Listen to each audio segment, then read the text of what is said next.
दिल्ली की संसद से एक स्पीच आती है कि भीमराव अंबेडकर का एक ट्रेंड चला है, अगर इतना नाम भगवान का लेते तो 7 जन्मों तक स्वर्ग नसीब होता। और ये डायरेक्ट स्पीच देश के गृह मंत्री अमित शाह द्वारा दी जाती है, जो संसद से निकला। ये वीडियो पूरे भारतवर्ष में फैला दी जाती है। आखिर क्या है इसकी सच्चाई, जानते हैं इस वीडियो में। 17 दिसंबर 2024 को संसद से भारत के home minister Amit Shah speech देते हैं, जो पूरे भारतवर्ष को झकझोर कर रख देती है। और ये केवल चुनावी जुमला होता है। क्या देश आजाद होने के 75 साल बाद भी देश में जातिवादी जिंदा है? अमित शाह स्पीच देते हैं कि अंबेडकर एक ट्रेंड चला है, अगर अंबेडकर की जगह भगवान का नाम लिया जाता तो 7 जन्म तक स्वर्ग नसीब होता। जनता को आप मूर्ख समझना बंद कर दीजिए। इस प्रकार की बचकाना बातें किसी के गले नहीं उतरती, लोग मजाक उड़ा। ये मनुवादी द्वारा दिया हुआ कोई नया भाषण नहीं है। इसी तरह बीजेपी के कई मनुवादी मंत्री संविधान के खिलाफ अपना स्टेटमेंट दे चुके हैं। कौन है ये लोग, कहां से आते हैं?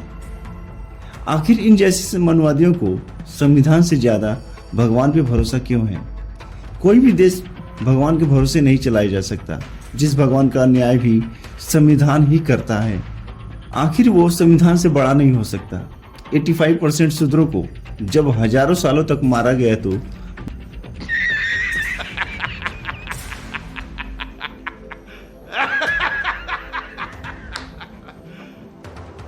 वो भगवान कहाँ था? किसी भी बहन बेटियों का बलात्कार होता है तो वो भगवान कहाँ है? धरती पर आकर उस लड़की को क्यों नहीं बचाता? उसका न्याय क्यों नहीं कर देता? अगर किसी को न्याय देना होता है तो संविधान का ही सहारा क्यों लिया जाता है? उस टाइम भगवान कहाँ चला जाता है? क्या भगवान का इस्तेमाल शूद्रों पे राज करने के लिए किया जाता है? अब वापस आते हैं डॉक्टर अंबेडकर पे। अंबेडकर जब बाल अवस्था में थे, स्कूल जाते हैं तो उन्हें पढ़ने नहीं दिया जाता, यहाँ तक कि स्कूल से बाहर बैठाया जाता है ताकि वो बच्चा पढ़ ना सके। अरे बाप रे, ये तो धोती खोल रहा है। एक पल के लिए सोचकर देखिए, अगर आज के टाइम में आपके बच्चे के साथ ऐसा हो तो कैसा लगेगा आपको?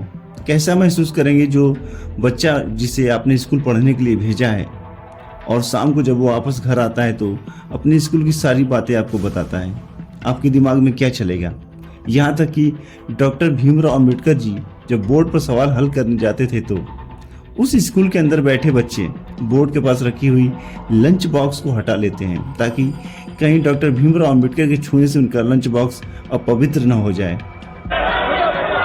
आप लोग मुझे गलत समझ रहे हैं, आपको गलतफहमी हो रहा है, आपको गलतफहमी हो रहा है, आपको गलतफहमी। डॉक्टर अंबेडकर के पास खाने को पैसे नहीं होते थे तो एक वक्त की रोटी के बजाय एक निवाला खाकर ही जिंदा रहते थे। जो आज हम ऐशो आराम की जिंदगी जी रहे हैं वो किसी भगवान की देन नहीं है, हमारे पूजनीय डॉक्टर भीमराव अंबेडकर जी की देन है। तू समझा? हाँ। नहीं, तू समझा नहीं। लेकिन आज हम उन्हें भूलकर भगवान को पूज रहे हैं, क्योंकि जो ब्राह्मणों ने हमारे दिमाग में डाल रखा है हम उसी पे चल रहे हैं। जब देश में संविधान नहीं था तो केवल भगवान था, जिस पर सवर्णों का कब्जा था। उस टाइम भगवान भी इनसे डरता था और मंदिरों की 4 दीवारियों में कैद रहता था और शूद्रों के साथ गलत करता था। इनका भी भगवान जो आज हिंदू बना पड़ा है। भगवान जब उस जमाने में शूद्रों का नहीं हुआ तो आज संविधान लागू होने के बाद शूद्रों का कैसे हो सकता है? जान दे देंगे इसके लिए, क्या बात कर रहे हो आप? शायद अमित शाह भूल गए कि ये लोग कल भी शूद्र थे, आज भी शूद्र हैं और हमेशा शूद्र ही रहेंगे, क्योंकि बाहर से आए 3.6% लोगों ने भगवान का डर दिखाकर देश पे कब्जा कर लिया। जब अमित शाह डॉक्टर भीमराव अंबेडकर के खिलाफ बोलते हैं तभी से देश में अंबेडकर के नाम पे राजनीति चालू हो जाती है। बसपा सुप्रीमो मायावती एक फरमान जारी करती है और 24 दिसंबर 2024 को पूरे देश में बहुजन अमित शाह के खिलाफ डीएम कार्यालय में रिपोर्ट करते हैं और अमित शाह की गिरफ्तारी की मांग भी करते हैं और इस्तीफे के भी। वहीं दूसरी ओर चंद्रशेखर रावण बोलते हुए अमित शाह का विरोध करते हैं, लेकिन अमित शाह एक ही बात दोहराते हैं कि मैंने कोई गलत नहीं किया।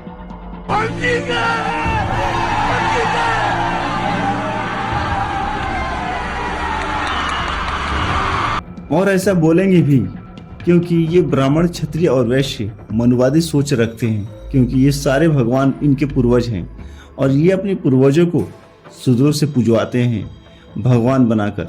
अमित शाह कहते हैं कि मीडिया इसे काट छाट कर दिखा रहा है।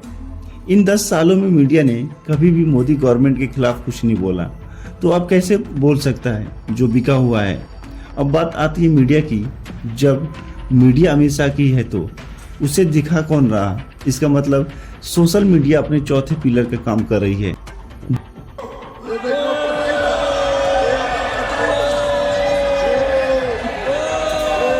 जो मोदी गवर्नमेंट में सोशल मीडिया को कंट्रोल करने के लिए एक प्लेटफॉर्म बनाया जाता है जो किसी से कभी नहीं डरता। आप लोगों को याद होगा वर्ण व्यवस्था जो संविधान लागू होने से पहले थी, जो अभी कभी औरतों को जीने का अधिकार नहीं देती थी। यहाँ तक कि घर से बाहर निकलने का अधिकार नहीं था, पढ़ने का, खेलने का और नौकरी करने तक का अधिकार नहीं था, अपनी मर्जी से जीने तक का अधिकार नहीं था। तो ये सारा खेल भगवान कर रहे थे या उनके नाम पर लोगों को गुमराह किया जा रहा था। अगर भगवान था तो उसके नाम को बेचने वाले लोग कौन हैं? वो भगवान खुद आकर क्यों नहीं कहता कि मैं हूं? अगर डॉक्टर अंबेडकर जैसा इंसान भारत में जन्म नहीं लिया होता तो इस देश की वही पुरानी हालात होती जो देश की आजादी से पहले मनुवादियों ने बना रखी। आज की औरतें जो भगवान भगवान करती हैं, इस हालात को उनके भगवानों ने नहीं बनाया। ये डॉक्टर भीमराव अंबेडकर की देन है और संविधान की देन है। जो औरतें आज जिंदा हैं, उनका भगवान तो उन्हें सदियों पहले ही मार चुका था। अब वापस लौटते हैं अमित शाह पर, जो उन्होंने बयान दिया है, और वो भी खुलेआम लोकतांत्रिक देश के संसद में। ये कब तक हिंदू मुस्लिम मंदिर मस्जिद करेंगे? इनके पहले क्या देश में मंदिर नहीं थे या मस्जिद नहीं थे? ये मुसलमानों के कब्र खोद रहे हैं। क्या ये हिंदू जो मनुवादी हैं बताएंगे इनकी कब्र कब खुदेगी और इनकी करतूत क्या थी? देश में जाति व्यवस्था इन्हीं के पूर्वजों ने बनाई जो आज फैली हुई है। शूद्रों की जमीनों पर भगवान का डर दिखाकर कब्जा कर लिया। मुगलों की गुलामी की, अंग्रेजों की गुलामी की और देश के मूल निवासियों की जमीनों पर कब्जा किया। आज के टाइम पे अमीर अमीर क्यों है और गरीब गरीब क्यों है? यही कारण है कि इन्होंने देश के SC ST और OBC को बेवकूफ बनाया और उनकी संपत्ति पे कब्जा किया और आज उन्हें धर्म की जंजीर में बांध रहे हैं। क्या धर्म से किसी का पेट भरता है या कोई धर्म से जिंदा रहता है? नहीं। एक अच्छा इंसान बनने के लिए उसे एजुकेट होना पड़ेगा।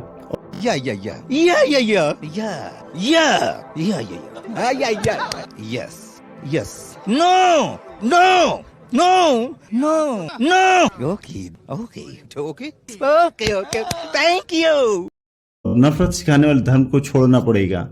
ये हिंदू अपनी ही हिंदू बहन बेटियों का बलात्कार करते हैं और हिंदू धर्म का राग अलापते हैं।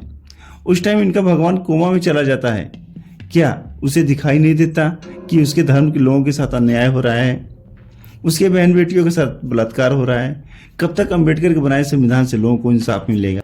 भगवान का इंसाफ कब होगा? लोगों के मरने के बाद या उनके खत्म होने के बाद? या फिर देश का संविधान ही असली भगवान है जो इंसाफ देता है? अगर देश में फिर से जाति जनगणना और भूमि की गणना होती है तो पता चल जाए कुछ पूछा मैंने कुछ कि कौन कितना भक्त और कितना बड़ा हिंदू है। और ये भूमि गणनाएं होनी ही पड़ेगी। इतने बड़े भारत में इतने बड़े भारत में सवर्णों के पास इतनी भारी अमाउंट में जमीन कहां से आई? और देश के मूल निवासियों के मरने के लिए भी जमीन नहीं है। कम से कम एक बार बता तो देते कि हम नहीं रहना चाहते जहाँ। इस बार तो आपने कुछ कहा भी नहीं। आपको हम कुछ कहते हैं? आप बताइए, हम आपको कुछ कहे हैं? कितना अच्छा हम लोग बातचीत करते थे, हर चीज करते थे।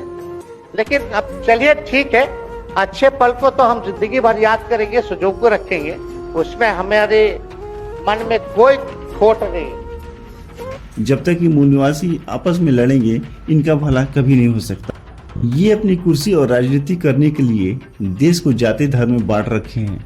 इन्हें देश के भूमिहीन लोगों से कोई मतलब नहीं। ये केवल अपनी कुर्सी से प्रेम करते हैं जो इन्हें ऐशो आराम की जिंदगी देती है। बस हवा निकल गई। जुलाई 2023 की घटना है। मध्य प्रदेश में प्रवेश शुक्ला नाम का एक आदमी एक दलित समुदाय के ऊपर पेशाब कर देता है। हालांकि पुलिस को संविधान के दायरे में रहते हुए मजबूरन प्रवेश शुक्ला को गिरफ्तार करना पड़ता है, लेकिन इससे प्रवेश शुक्ला पर कोई असर नहीं पड़ता क्योंकि इनके खून में ही गंदगी है। ये शूद्रों को नीचा ही समझते हैं। ऐसा इसलिए कि इन्हें मुड़कर जवाब नहीं दिया जाता। अगर वहीं मुड़कर इन्हें जवाब दे दिया जाए तो दोबारा ऐसी गलती नहीं करेंगे ये। इस तरह की घटनाएं हमारे देश में सदियों से होती आ रही हैं। इसका मुख्य कारण है इनका जवाब न देना। इसलिए इनके साथ वही करना पड़ेगा जो ये शूद्रों के साथ करते आ रहे हैं। आखिर ये सवर्ण है कौन? इन्हें गरीबों पे या शूद्रों पे हैवानियत करने की ताकत मिलती कहाँ से है? देश को संविधान तो इस तरह की आज़ादी नहीं देता। अगर इनके बच्चों के साथ गलत हो तो देश में क्या माहौल होगा? क्या ये चुपचाप पुलिस की बातें सुनकर शांत हो जाएंगे या अपनी असलियत दिखाएंगे? देश में देश को चलाने के लिए उन सभी ऊंची पोस्ट पे ये लोग बैठे हैं जो अपनी जाति के लोगों का इमीडिएटली सपोर्ट करते हैं। और शूद्रों की बात आए तो संविधान के दायरे में पुलिस अपना काम कर रही है यह कहकर टाल देते हैं और उस गरीब की तारीख पे तारीख चलती रहती है। आखिर कब तक चलेगा ऐसा? कब तक दलितों के साथ अत्याचार होगा? इतनी बड़ी संख्या में होने के बाद भी ये कैसा न्याय है जो केवल दलितों के साथ ही होता है? क्या देश में दलितों के जीने का कोई अधिकार नहीं, या फिर ये डरते हैं?